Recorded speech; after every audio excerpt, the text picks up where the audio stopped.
Hey friends, this is Karen from Blue Rooster Farm, and today in the kitchen we are going to be making some peach pepper jam. So I'm headed out to the garden right now. If you want to come with me and see how we make this jam, stick around.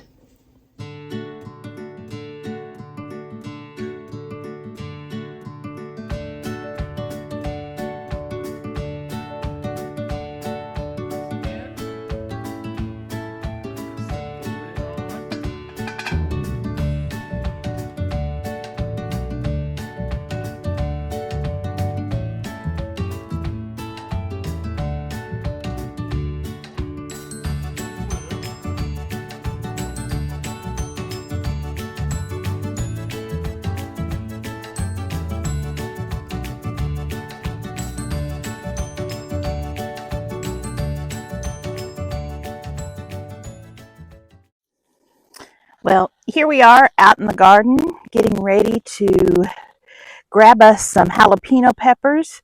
Today it's going to be in the 80s. It's pretty humid. Um, we've been really dry. Still haven't watered any of this. The tomatoes and peppers love the heat. The beans over here, my husband just picked a whole bunch yesterday off of that batch right there. They've been doing great. Haven't stressed any. So we're doing fine in the garden here. Of course, my potted plants and flowers over on the porch have to be watered every other day, a good soaking every other day. But we're hoping to get rain soon. So let's go over here and take a look and see what we've got. Our peppers, like I said, are doing outstanding. Look at these beauties. And this plant isn't a real big plant, but it is loaded. Look at that. Those are beautiful. And you can see one down there finally starting to get red. And the plant right here next to it. These are just humongous peppers. I can go over here on this one here and look on this side too. I'll just pull one up here. Look how big and beautiful that is. Just absolutely, I gotta get these leaves out of the way. Just absolutely beautiful peppers. And for the plant size, there are so many on there. We have these little bell peppers that are just loaded. These are getting ready to turn, they turn yellow and then they turn red. And then here we have one that's turned red. I'll pick that one. And peppers can be kind of tricky to pick without breaking the branches, but isn't that cute? These are great sweet peppers, just the right size for snacking or when you're wanting to add something to a dish, but you don't need a whole bunch. So those are really nice. I'll pick the green ones as I need them, but if I don't need them, I just let them continue to get red. So let me get my basket here. And we're going to go over here to the jalapenos. We've got about 3 or 4 bushes of jalapenos. Let's take a peek. And there they are. They are nice size. Let me grab one here. Again, pulling them up to try to get them to come off. So that's a really nice size jalapeno there. So I'm going to grab, I need about 10 of them. So I'll pull some of these big ones that need to be picked off of this plant. And the ones on the bottom, see there I've got, I pulled that stem off, but I got 2. The ones on the bottom are the ones that are the first ones, so I usually go toward the bottom to get those first. They're the ones that will need to be picked. This plant is loaded with them too.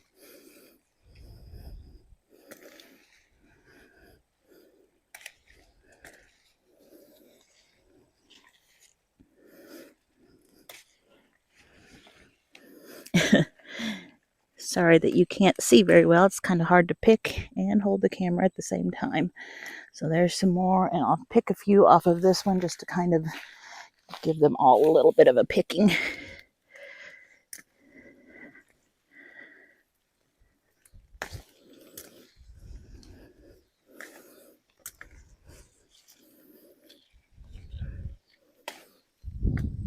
And that should be enough for our jam. Let me show you a few other of the peppers. Here we have some that are hot, and I can't remember what these are. I'll have to look it up later, but they're small hot ones. Be good for salsas.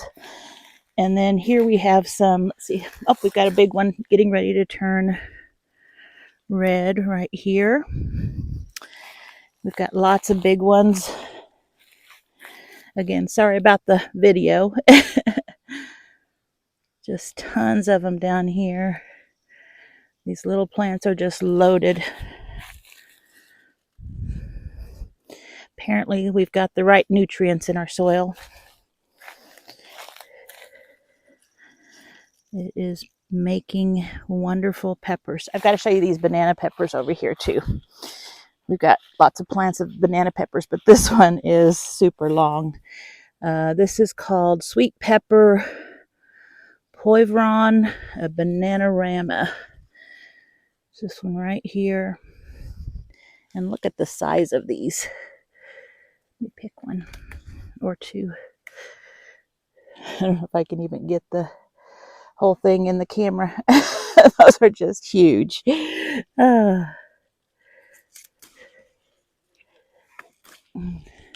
there you are. I was wondering where you were.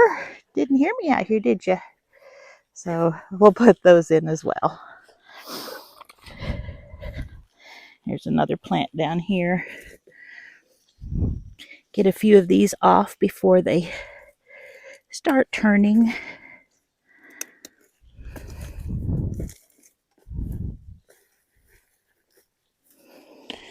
So those look great.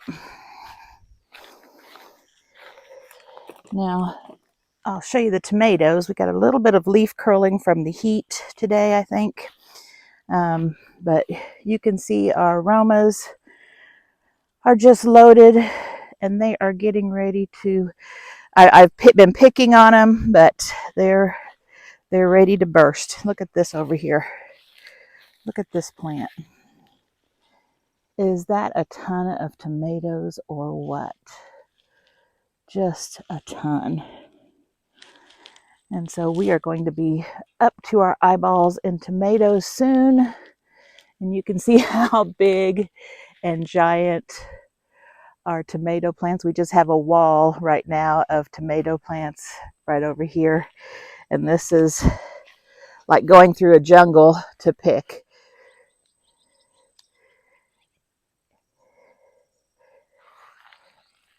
Andy's thinking he needed to space the rows apart a little bit, and I agree. When they're small, you forget how big they become. But we had left a big space in between, but these plants just get humongous. Even being caged, they are humongous.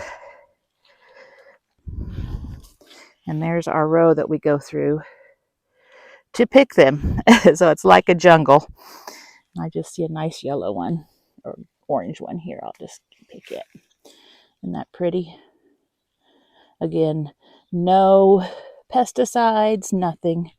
No artificial fertilizers. Everything here on our garden is just all natural. If we do have a predator or an insect or something that is trying to get to our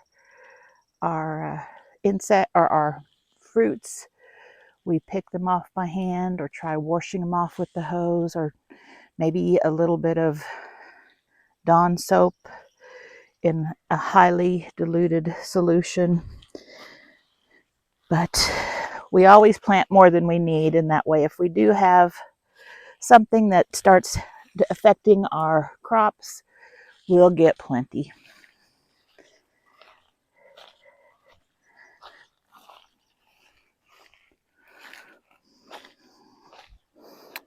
We have, again, the electric fence around to keep the raccoon out, and the dogs, or one dog. But at this point, he won't be affecting it. But our third corn, this is the Illini. It is getting really close.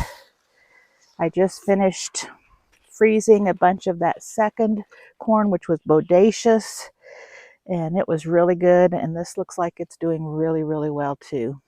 And here is the other side of that aisle between the corn and the tomatoes that in order to pick, we have to walk through. So they are huge and they're producing like crazy. And for those of you wondering, no, we do not nip any part of the plant off. We don't trim it. We don't pinch off suckers. We just let it go. We just don't have time to be that picky with it, but we always have more than we need. So that's what the garden is looking like. I hope your gardens are doing well. Let's get these peppers inside so that we can start making our jam.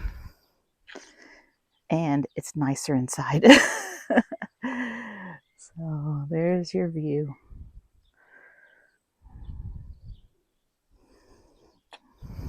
And before we go in, I'll just give you a view of the other garden here. It's getting pretty much done. We've gotten all the spinach and the onions out, but we still have the beans, and Andy just picked, or we just picked these last weekend. And so it looks like they're blooming again, so we'll have more. We've been giving most of them away at this point because we really don't need them except for fresh eating because we have plenty in the pantry. So, but we really enjoy eating them fresh, so we'll keep harvesting them, and then lots of people enjoy them, so we don't mind sharing. And then these are the sweet potato plants that look like they're doing really well. I'm anxious to see if they'll be putting on any sweet potatoes this year. It's been dry. Again, we haven't watered this, and it looks like it's doing okay. So that is where our first corn was. Andy went ahead and tore all the stalks out, and there's some volunteer potatoes popping up in there. And this is our potatoes, and we're just digging them as needed. But you can see the plants are still alive, so we're fine right now. We've got one that's ready to dig right there. And I think there's one on down, but other than that, we'll see if there's anything decent underneath. The hills that we've dug have nice sized potatoes. There's not a ton of them, but they're nice size. So we'll see what these last ones do this year. Again, we haven't had a lot of rain and a lot of water, and that will affect the amount of potatoes you have. But we'll be fine with whatever we get. We still have lots in the pantry. And then walking up to our back porch, you can see the beautiful flowers. They are a little wilty because of the sun right now. They'll perk back up, and I'll water them this evening. But they're doing great. The only petunias that I actually bought this year are the ones in these planters right here. The rest of all of these petunias were self-seeders, and I spread a few of them out into different pots, but they just are the ones that came up from the seeds that were dropped last year. So they are doing really good. And of course, the moss roses just absolutely love this heat. And I believe those are ganzanias. I believe that's how you say it. They love the heat too. Got a few herbs in there. Parsley needs a little water, but it'll perk back up once the sun goes down. It's so hot right now. Rosemary, basil, I cut back pretty sharply. The blue salvia. All of our herbs in this big pot are doing great. I've cut a lot of them out and got them drying right now. You'll be seeing some videos of those. These. And then, of course, all of those. I'll probably need to trim my petunias back a little bit, and then as the weather gets nicer into fall, they'll just really come out again and do a great job. This is our crepe myrtle. It goes all the way back to the ground during the winter, dies all the way off. And then this is all new growth and it's starting to bloom. So it's a beautiful thing for late summers if you don't have a crepe myrtle and you grow in an area where you can grow them. These are perfect. And this is a south side, so it gets lots of heat. And then over here, look at my hibiscus. They are just beautiful. Just one plant and it gets so huge. And I've got some petunias right there, and they're doing great too. So the flowers on the back are doing really nice. I'm ready to get inside out of the heat and get to jam making. It feels so much better inside here. I checked the temperature when I came in because I thought it's warmer than 80s, and we've got 90 something, but it feels like much higher. So I'm just going to unload my basket here. So the jam we're making today is a peach pepper jam, and you can use it like any jam. It is phenomenal on cornbread, like if you're eating cornbread with chili, to have the peach pepper jam on your cornbread, that is excellent. It is also a great appetizer. You can use it by putting a square of cream cheese on a platter and then taking your jam and pouring it over the top and then serving it with crackers. Just put a little bit of the cream cheese and jam on a cracker, and it is phenomenal.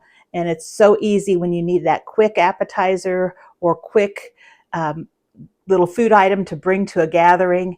That is a good one. Glaze is a good glaze for a ham, a good glaze when you're smoking for like brisket, ribs, ham roast, pork roast, any of those things that you want to add a special touch at the end. It'll give it a glaze, a little bit of sweetness, and a little bit of a kick.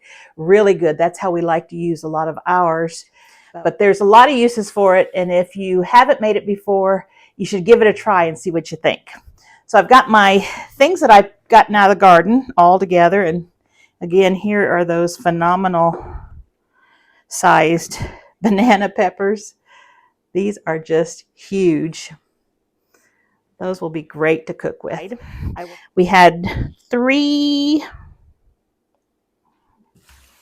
yeah, there's the other one. 3 red peppers, and so these are going to go into our recipe. It does need some red peppers, and then we've got our nice pile of jalapeno peppers. So we should have more than enough of those. Our tomato can go set aside too. Now the reason I decided to make this today is because we have some peaches that we had purchased, and this is what we have left, and they're getting ready to go soft and they're not going to last much longer. We've had them in the fridge and we need to use them up. So I thought this would be the perfect recipe for them because we had the peppers in the garden and we've got tons of the jalapeno and I need to be using them.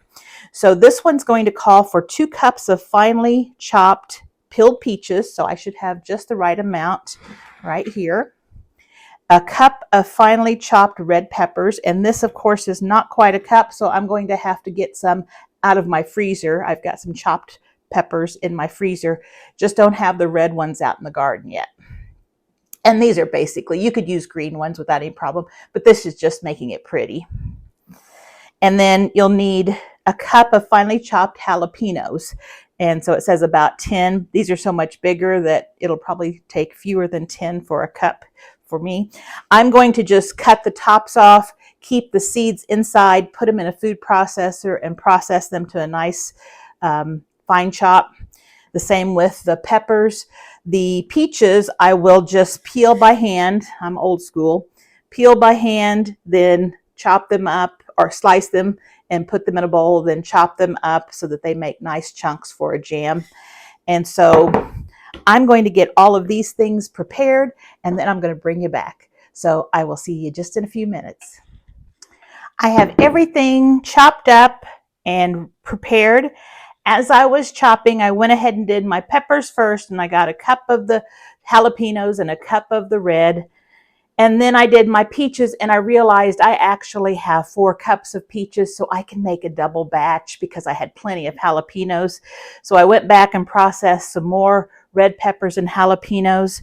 So I am going to be making a double batch. Now, having said that, you've probably seen on most jelly and jam recipes, they say very clearly, do not double. And there is good reason behind it because a lot of times the jams or jellies won't set.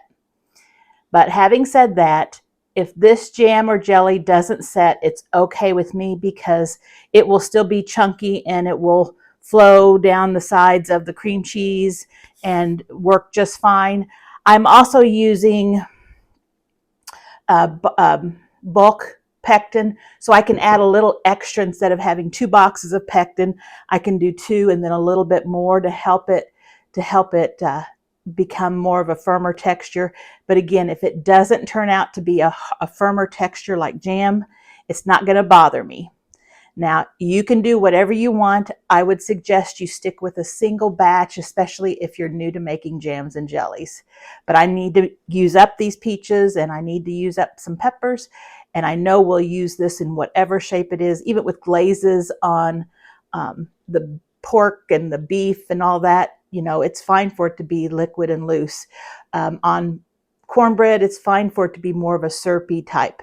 It still will have chunks of stuff in there, so we're good. So I've decided to make a double. This recipe, I don't think I told you, but it is from a Sure-Gel recipe. And if you go online, you can find it there. Plus, I will put it at the end of this video so you can pause and do a screenshot, or you can write it down.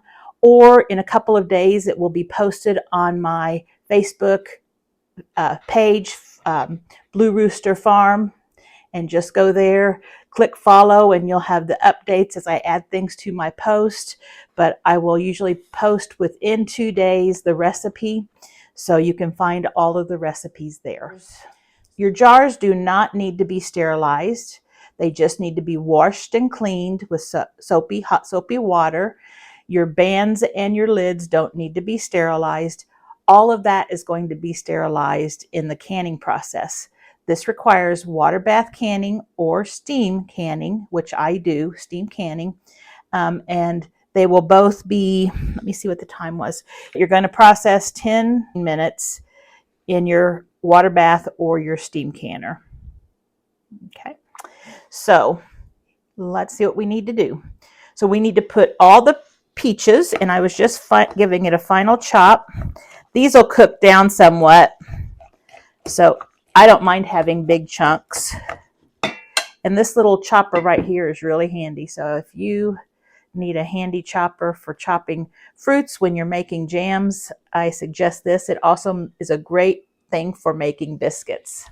We'll put the peaches, and a single recipe is 2 cups. I'm using 4.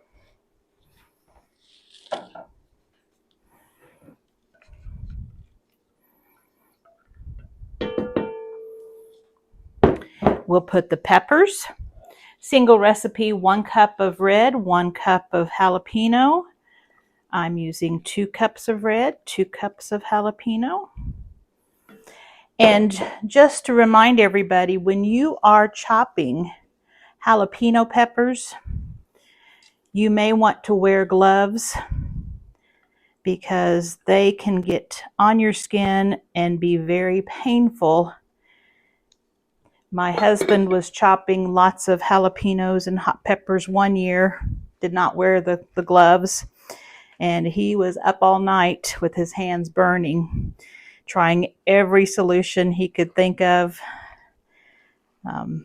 Just misery. So, especially if you have sensitive skin, I would wear gloves. I was careful. I did not touch the cut part of the jalapeno. I just took the top off, threw them in the food processor, and never had to touch any of the cut portion. So just be careful with that. So we have the peaches and the peppers. We're going to add, it is 1 cup of apple cider vinegar per batch. So here I have 2 cups of apple cider vinegar. And I'm sure if you needed to, you could use regular white vinegar. I'm sure that would be fine. Apple vinegar is a little more sweet, a little more flavorful. And then we're also going to add the pectin now. So if you're using the bulk pectin, you're going to use a little less than half a cup for each batch. So I've got a half a cup measuring cup right here. And I'm going to use a little less than half a cup.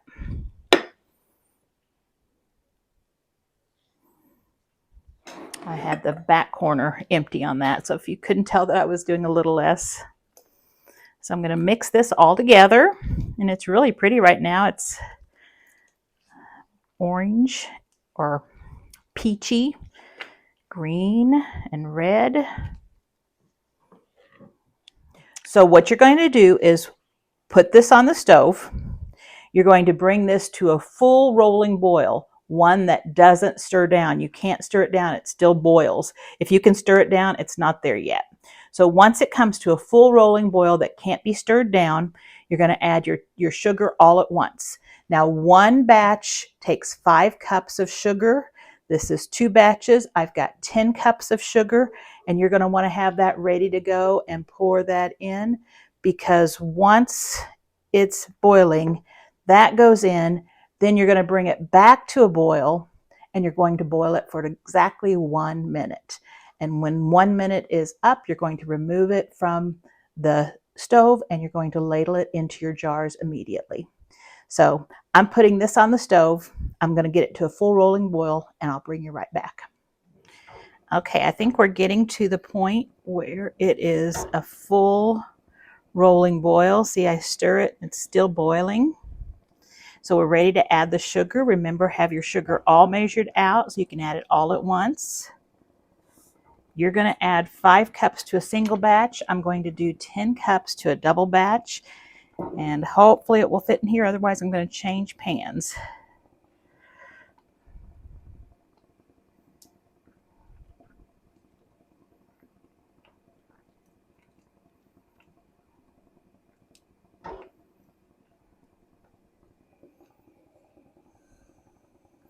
And I am going to get my bigger pan. So when you come back, I'll have it in a bigger pot. I have another one just like this, only it is a lot larger.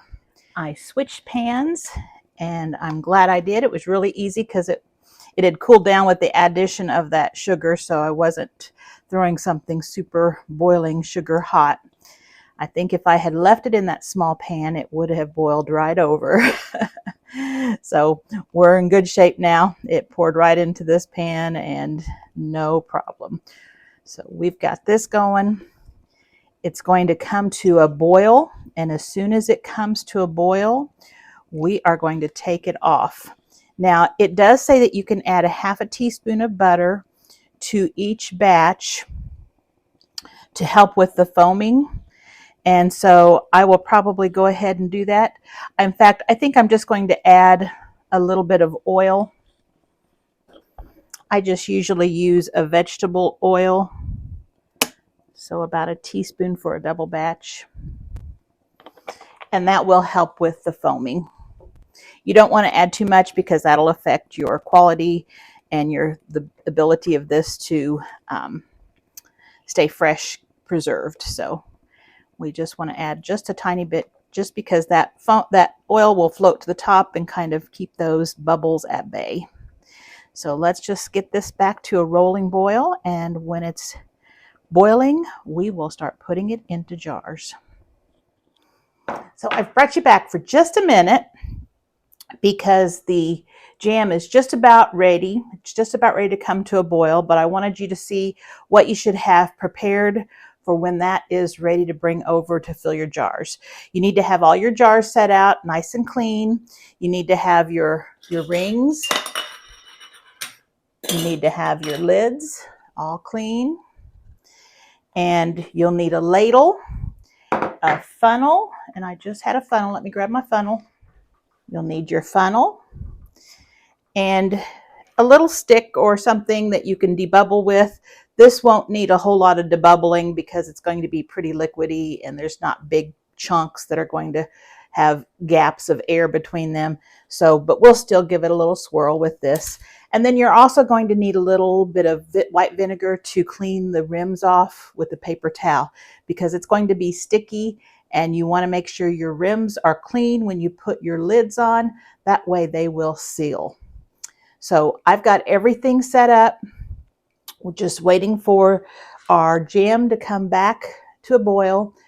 Also, I have my steam canner turned on and the water is simmering right now. If you are doing a water bath, make sure your water is hot because these are going to be really, really hot and you'll need to put them in a hot water bath. It's got to already be heated. So hot jars go into hot water baths or hot steamers. Cold jars go into cold water baths or cold steamers. You don't want your jars to break. So I'll just give this a few more minutes and then we'll bring it out and we'll start putting it into jars. It has just come off the stove. So it came to a full rolling boil. I stirred it and it's still boiled, so it's not something that can be stirred down. Then I turned my timer on for 1 minute and I stirred the whole time and it boiled for 1 minute. Then I turned, after 1 minute was up, I turned off my burner and I've just brought it over here. Now be very careful with this. Hot sugar liquid is so much hotter than boiling water. So you want to be really careful. You don't want this on your skin. So just remember, be careful. So it looks really good and I've had to taste just a little bit of it to see what it tastes like, and it is really good. The sugar keeps, you know, I sampled it before the sugar was added when we first mixed everything in just to see what the spice level was, and it was quite hot. But once you add the sugar, that really cuts that heat, but it still leaves a little bit of heat on your tongue, but it is good. And it's really pretty too. So the first thing I'm going to do, I think I'm going to fill some little jars first, and then I'll fill some big ones. So I've got, and when you're doing jam, the liquid is at the bottom and all of the fruit, and in this case, vegetables, are floating at the top. So you want to make sure you get some of that juice and some of the top. That way the last jars that you fill are not all just liquid. And I think you want to have I believe a quarter of an inch for your jar. So what I do is I just try to go way down there in the deep part, pull it up, bring lots of that liquid and just a little bit of that chunky stuff at the top. Just trying to give everyone their fair share.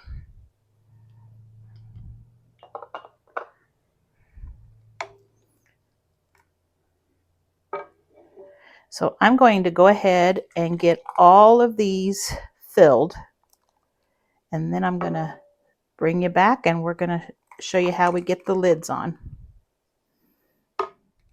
So right now I'm just checking to make sure I've got all of my jars at a 1/4 inch headspace. I have this much extra that won't be able to be canned. We'll just put it in the refrigerator and enjoy it. But I'm just topping off my jars. It is delicious. It really is. And it's thickening up, so I don't think it's going to have any problem thickening.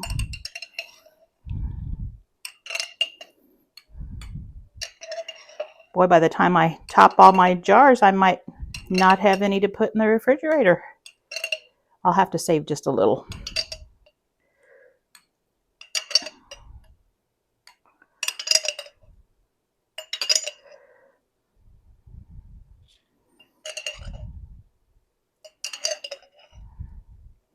All right. Because I am a little sloppy, you could see that my rims are not clean right now. That's why I need to take my vinegar and a paper towel, and I need to go around all of these rims and get them nice and clean.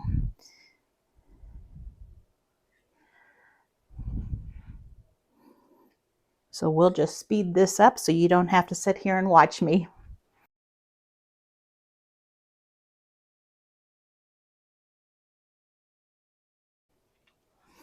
All right, this is a perfect time when you're cleaning your rims to check and make sure there's no nicks on the lips of your jars, because if there's any nicks, your lids will not seal. They'll allow air to come into your jar and it won't seal correctly. So if you find that one of them has a nick in it, get another jar and replace that jar. So I've got them all clean. Now the rest of this vinegar can go right into your canning water and it will help keep the lime deposits off of your jars. So I'll put this in my steam canner and the water at the bottom in the reserve. And if you're using a water bath, just throw it in your water and that'll help your jar stay nice and clean. So let's put these lids on. I'll wipe this one off just a little bit better. That on. Okay, so now we'll put the bands on. And remember, when you put the bands on, you're just doing it fingertip tight. Just with the strength of your finger, you're not getting down there and tightening it too tight. If you do that, you have a chance of your jar bursting from the pressure. A lot of times you'll see the lids will warp and it could lead to the jar breaking. But you do need them fingertip tight. Ooh, they're hot jars. That sugar liquid is very hot. That's one reason a lot of people just turn their jars upside down and can them, because the sugar water is hotter than the water in the water bath. But the water in the water bath or the steam canner allows everything to get sterilized. So we're going to use the recommended way and put them in the canners. And if you have a ring that doesn't seem to, it's a little warped or something, don't use it. It needs to make really good contact with that rim, so make sure your rings are in good shape too. And I always just kind of go around and make sure I didn't forget to tighten one. They're all tight. Okay, and now I'm going to put these in my steam canner, and I think I'm going to have to do 2 batches. If I cross my fingers, I might get all of them in one. So I'm going to see what I can do. Put yours in your water bath or your steam canner. You'll need to process. If you're using this size jar, I know it's 10 minutes. I am going to be playing it on the safe side and just doing it 15, just because these are larger jars. So I'm going to process for 15 minutes, and then I'm going to turn the heat off after that time is up, and I will let it set. Then after that 10 minutes, I will open the lid and then remove them and set them on a counter, which should have a towel or a mat or something on it so that it's not in direct contact with the cold counter. And then you have your wonderful jam. So I hope you enjoyed this video and I hope you learned something. If you have any questions or comments, please leave them underneath here in the comment box. I would love to hear from you. And also my Facebook page is in the description box below. So anytime you want to find a recipe that I've already have a video out for, you can go there and it should be in my Facebook page. If it's one that's just released, it'll take about 2 days. Don't forget to subscribe to my channel. I would really appreciate it. It would allow these videos to go to more people just like you who want to learn how to can, preserve, and cook. Thanks for watching, and I hope to see you soon. Bye-bye.